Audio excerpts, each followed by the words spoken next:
So I know that a lot of people don't have social media for a variety of reasons. So I'm just going to make this little video about our trip to England and all the fun we had. So this first picture here is of us going to the airport, and then we're getting on the 787 for a 7-hour flight in scum class. But even in scum class, they give us 2 meals and a snack. So we have, what is that? Some tiny pretzels, and we had some curried chicken. Where's the curried chicken? There's the curried chicken before it was opened, of course. And Becca had the veggie noodles plate. And it was actually all really good food, which is pretty cool. So 7 hours, I think it was like 4,000 miles. None of us really lost our minds, but almost lost our cookies. Here's our first view of London from the sky, 6 a.m., and so it's still lit up. And there's the envelope of sadness. They lost my luggage on the way. It's a mix-up, which is a story for another day. On the tube with all of our luggage, well, most all of our luggage, and off to the Arsenal Stadium. This first stop on our journey was really for Becca and Ginger because they're both major soccer fans, and particularly Arsenal. But it's a really cool tour for everybody because we got to see stuff like the player tunnel, like you see here, which was, it felt very exclusive, really. There we are from the club seat, and you could see that it's real grass. That's a guy mowing the lawn down there with a mower. Another view from club seat. The Arsenal Stadium actually will hold 60,000 fans or so at a time. And I've heard game days are pretty wild. Becca will tell you all about that. We got to sit in the player seats. Another nice sort of piece of exclusivity there. They also had a museum with a number of different team history artifacts, including this piece of sod from one of their earlier fields. They had some old uniforms, old team books, things like that. This is a hallway to the locker room. And we also got to see locker rooms and some player jerseys. Here we are in the media center, where coaches will talk to media and get heckled. We like to play that game. Back on the tube we go. Off to the British Museum. The British Museum actually was the most impressive thing to me, at least, was the vast collection of just things that they had managed to curate there. There was a lot of Egyptian artifacts, and including this here, which I don't even remember what it was because I was really tired at the time, and Greek artifacts too that they collected from all around.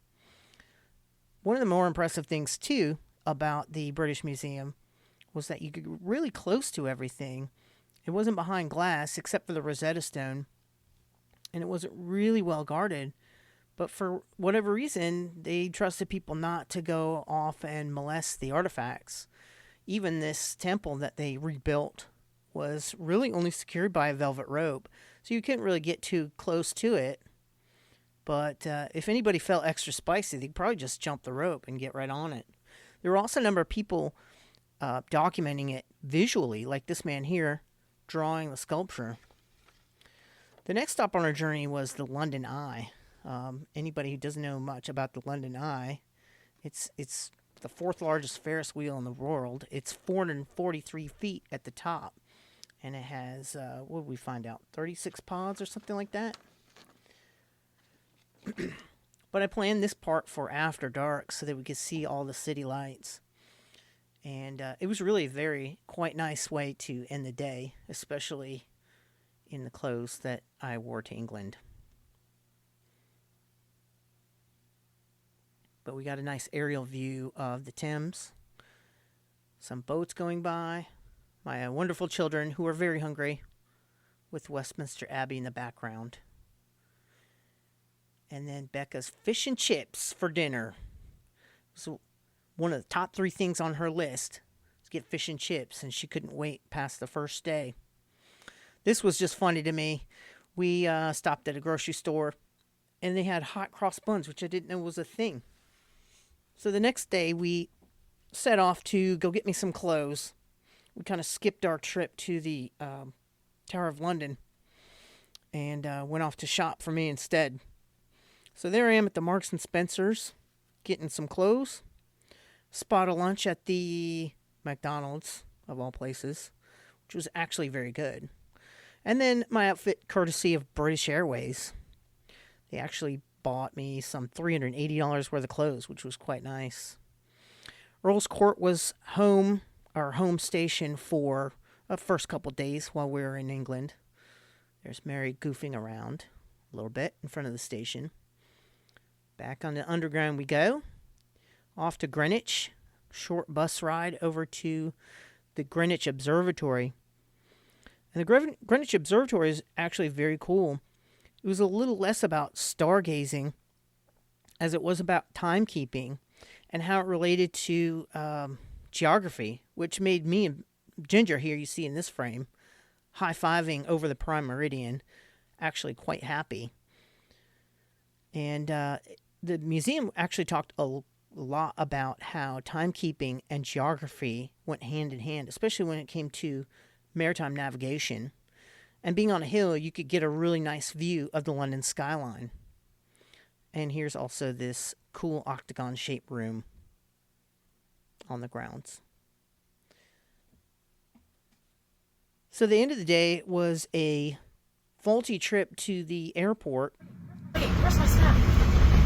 This is a driverless pod. Look how fast we're going. We're flying.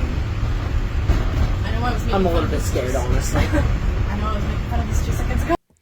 But to get our rental car, we ended up having to go back the next morning because they closed early because they thought everybody got their car, except us. But there we are with Dad at the helm on the starboard side of the ship and Ginger feigning some fear. Off to Dover and to jump on the ferry on the way to France. And there's the car behind us. We affectionately named the Zesty Lion because it was a Peugeot and their symbol is a lion. And the kids thought it just looked zesty. The seas were a little rough, and a 90-minute ferry ride actually took about 2 hours. You can see it's the waves crashing over the bow of the ship there. This is not just some rinky-dink ferry boat either. It's a proper boat. There's my first actual stamp in our passports. Most places, at least in North America these days, they just scan it and you get some sort of a virtual stamp, which is kind of lame. This is the town of Rouen where Joan of Arc was actually tried for heresy and executed. We meant to see the museum. They actually have a nice museum there. But we were 18 minutes late. The rental car and some traffic and the rough seas caused us to be 18 minutes late, which was a big disappointment. But we still got to take some pictures, do our best attempt at reading the signs, which were printed in French. Some of them were also in English, too, which was nice. And it was a really cute little town. But it was also mothballed for the night because it was after 7 o'clock. And this is an actual picture of the cathedral. It looks like a medieval painting of some kind. But that was exactly how it looked. I don't know why, but the city lights just reflected off the clouds just right. And it looked just marvelous. So we took millions of pictures of that scene. And then off to our Airbnb in a town called Arromanches-les-Bains. This is just an amusing frame here of cat tracks in the cement because, of course, cats. And then they continued all the way down the stairs. Also because cats. The foot is for scale. My foot. And this is the view outside of our Airbnb. There's a little apartment above a shop storefront. And 150 feet from the seashore. Sunrise. And I decided to give a little tour of the Airbnb. Because it probably is older than anything ever built in America is still standing right now.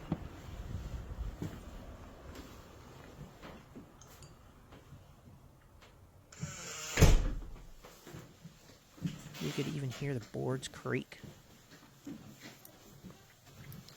Retrofitted, of course, to be modern. Has a modern kitchen, washer, dryer, and the whole lot.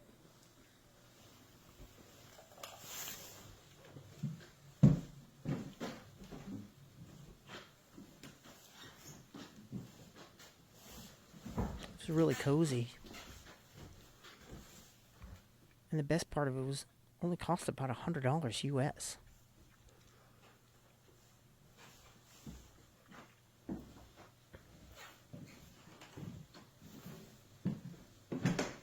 These stairs are wild though. Check this out.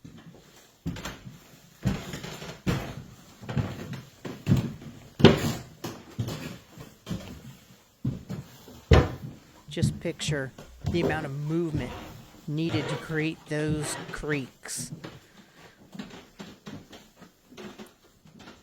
You know Richard the Lionheart is buried in ruin in the cathedral? Becca reading a history lesson. Then off to Omaha Beach. We found sorry, I almost used the French word, a horse carriage, guys exercising their horse.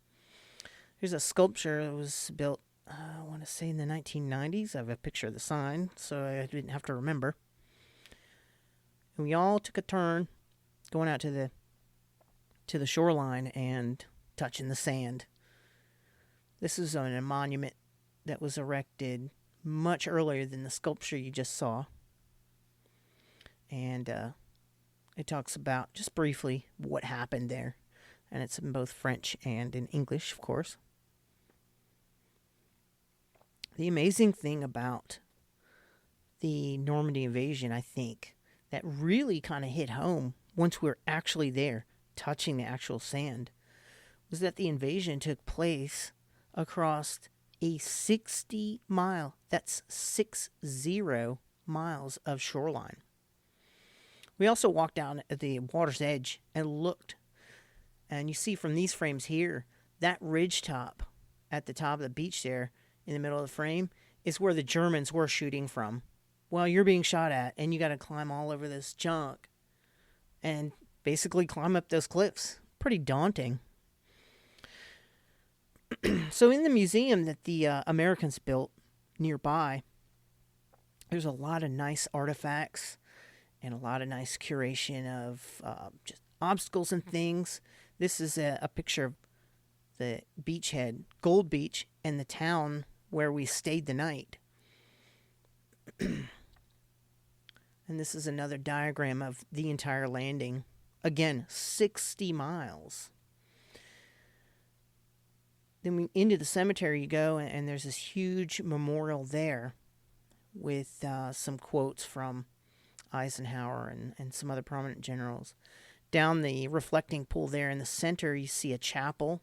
And on either side there lie the markers and the memorials for just the thousands of soldiers who died, who were American. But the cemetery is just brilliantly kept.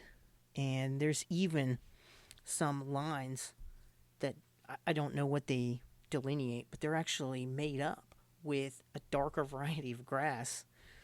So the amount of care that they take keeping that place is really incredible. What you're seeing now here is the German batteries that remain on the top of the hillsides. These were erected by the Germans as part of the Atlantic Wall that stretched all the way up into Norway.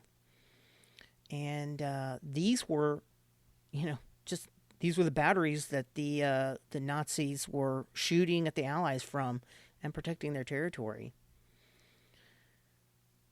But this was pretty impressive because here we are, we're looking at all the batteries and we're looking at the vantage point from way up high. And you could just really see that invasion from the sea it offered no cover at all. And especially one as massive as the one that Allies put together in 1944. And these are the guns, some of the guns that were, they're huge guns. I don't even know how big, 8 inches. So here we are waiting for the overnight ferry. And we went off and played in what was once known as Utah Beach, which is now a playground.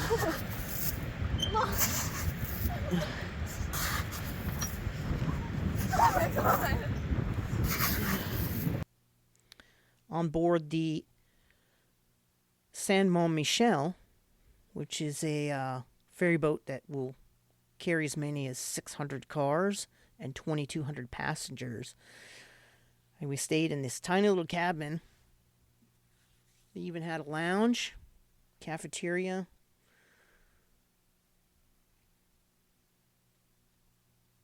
There's the lounge there. It was a really nice ship. It took a while to load, but apparently there was some security problems that night. And then reunited with my bag in Britain. The next day was a trip to... oh no, this was still the same day. This is Corfe Castle. This is a 1,000-year-old castle built by one of the progeny of... Who was it? Richard the Lionhearted, maybe? Or William the Conqueror, that's who it was. But the remains still stand, and what was pretty cool is it's right next to this cute little village that we actually had some fun bumming around in. But the family really enjoyed this because you could just climb all over it, and nobody cared. And so it was a nice way to just really put your hands on something that was historical, that had some significance.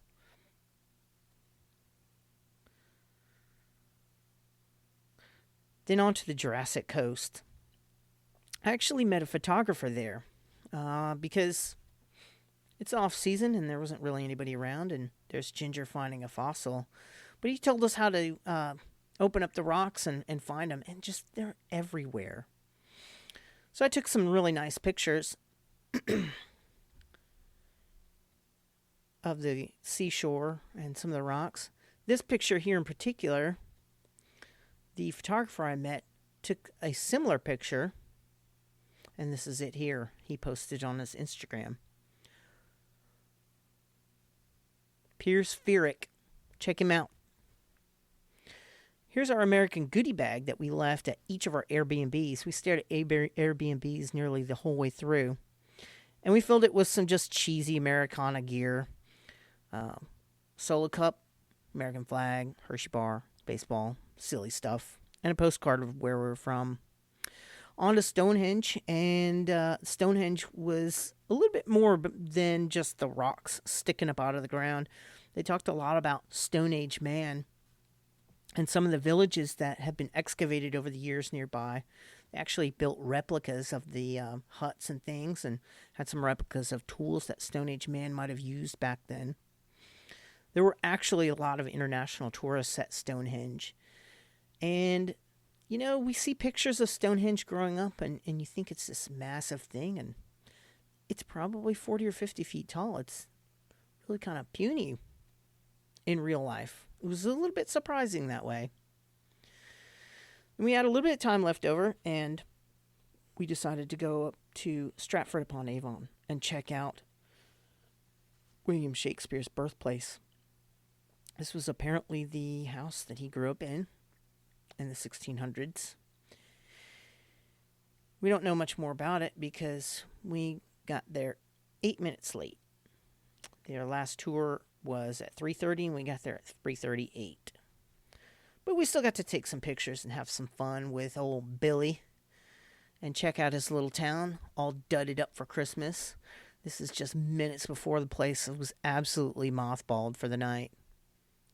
There's William Shakespeare's monument right there. This is a little side trip that we took. Ask us about keeping up appearances. This is the house from the TV show. Then the next day we find a castle that was actually open, but the tours were pre-book only and in the afternoon. That was Durham Castle. So we took pictures and left. Then on to Hadrian's Wall. For anybody who doesn't know where Hadrian's Wall is, it was the northern boundary of the Roman Empire in Britannia. And in order to keep out the barbarians to the north, they erected a wall across the entire island of Britain. This particular site was a Roman town left behind in ruins right by the wall, so that the Roman soldier guards would have somewhere to just live their lives. There I am standing on the wall.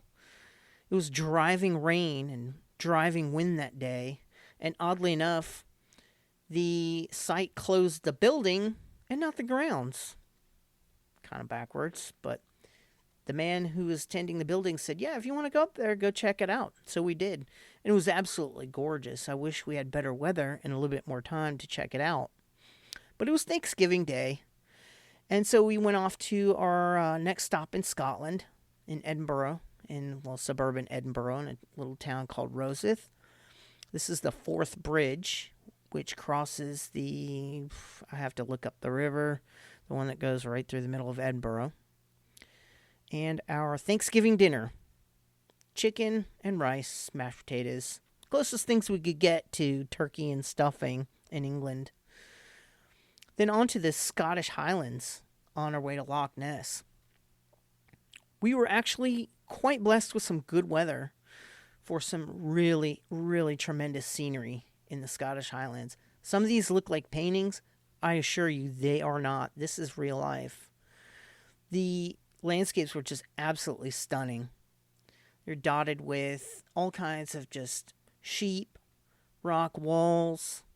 There were snow-capped mountains everywhere, trees, the odd castle ruins here and there. Castle ruins.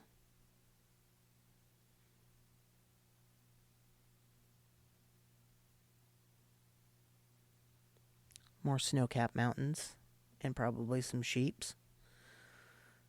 And of course the average speed cameras, which were obnoxious.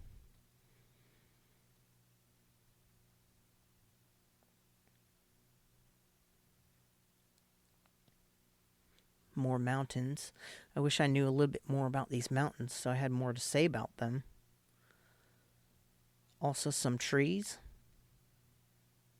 Again, just gorgeous landscape.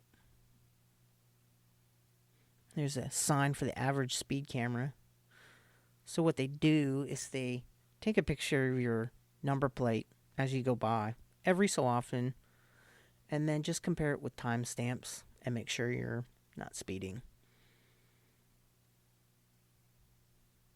And as we pushed farther and farther north towards Inverness, the landscape just got more and more stunning.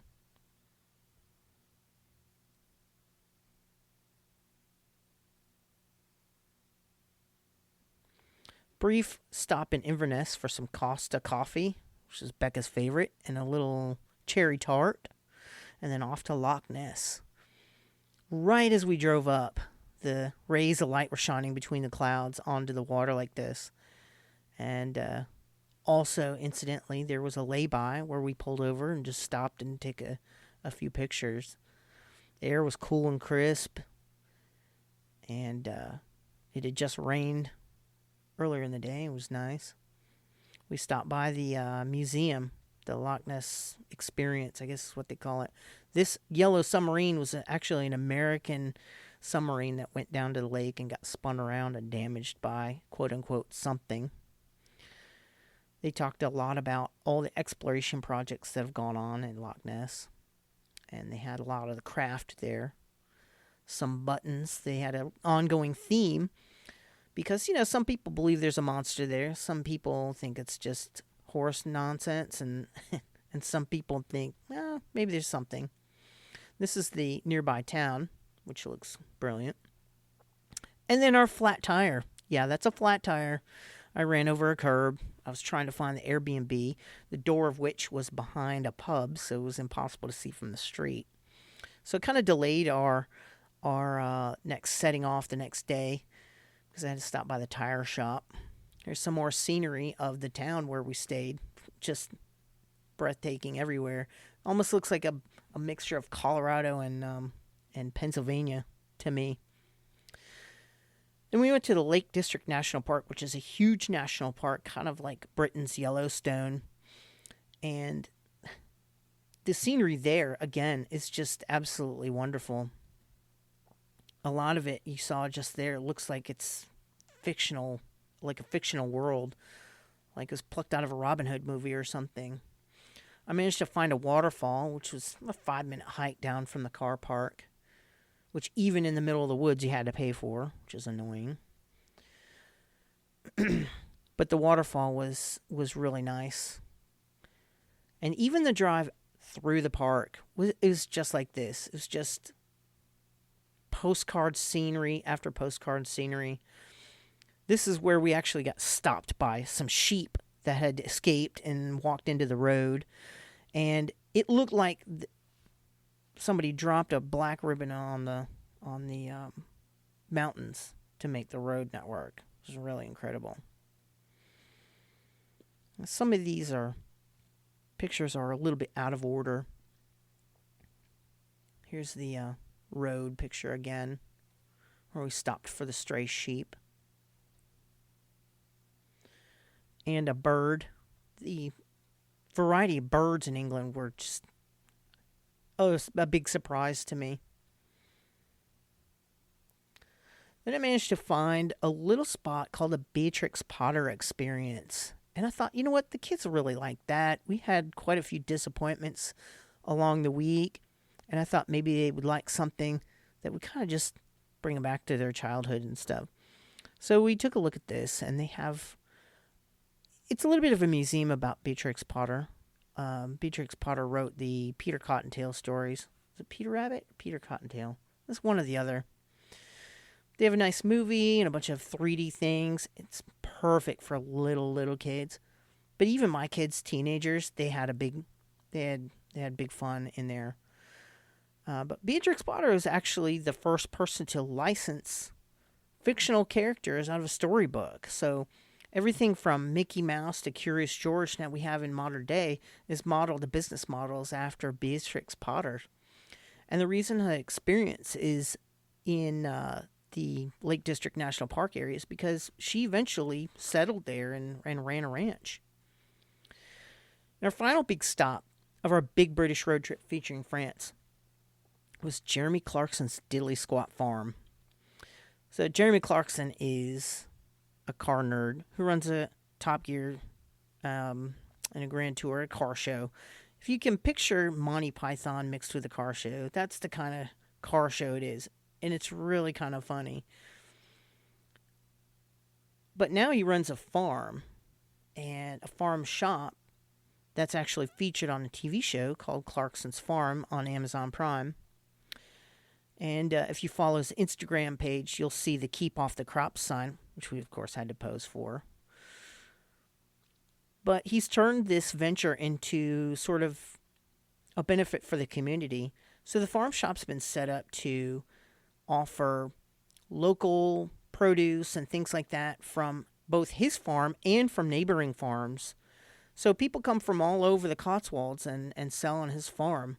He's also got a restaurant in the back.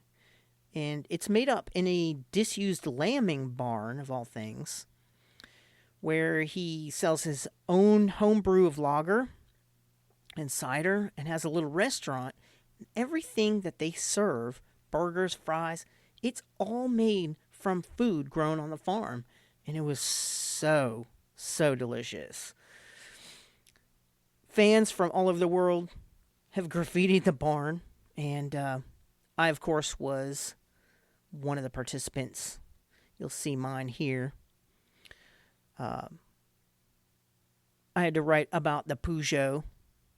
Peugeots are notoriously crappy cars, so I had to leave him a note saying that the mighty Peugeot got us all the way from the United States of Americans.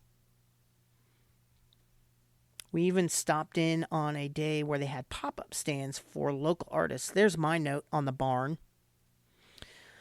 But we actually picked up, rum cake and a couple of little needlepoint things from some other local vendors. So we had a little bit of time left. On our last day, we checked in our Airbnb early and we decided, you know what, let's burn some time and go see Buckingham Palace. It was one of the things we'd scratched off our list early in the trip. And we thought we'd just kind of squeeze it in at the last minute. We never meant to tour it. We just kind of wanted to drive by or walk by. There's one of the guards. We got some photos and some nice pictures of the skyline and us in front of it. The next morning, we had a Jeremy Clarkson diddly squat breakfast with some farm fresh eggs, some fresh off the cow juice in our souvenir bottle, and some scrambled eggs, which I didn't know could be orange, which freaked Ginger out, so she didn't have any, which meant just more for me and Becca. They were delicious. And that wraps the trip. 8 hours flight back home, and there we are in the Monster Bourbon, smiling big after having a huge adventure. Thanks for watching.